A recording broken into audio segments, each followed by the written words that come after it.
I just arrived from America. What happened in Karur, Tamil Nadu is unbelievable. 40 people died in a political meeting by an actress, Vijay.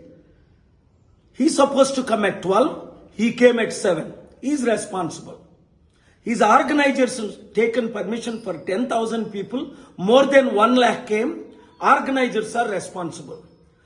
Police also responsible because why they have given permission without proper planning? Number 4, government is responsible. Stalin government. And people are also responsible. Fools. How do you bring children to see an actor? This is very sad situation. In Hyderabad, they gave permission, the court, only for 1,000 people, where 50,000 people can gather on May 24th for our peace meeting.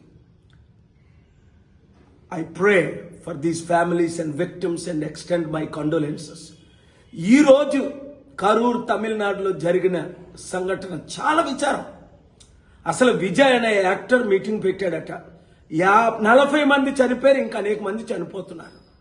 12 గంటలకు రావాల్సింది ఆయన 7 గంటలకు రావడం ఏంటి? పోలీసులు 10,000 మందికి permission ఇస్తే అక్కడ 1,00,000 మంది రావడం ఏంటి?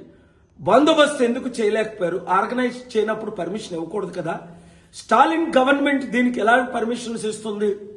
ప్రాపర్ గా అడ్మినిస్ట్రేషన్ ఆర్గనైజేషన్ లేకుండా బలవుతుంది ప్రజలే.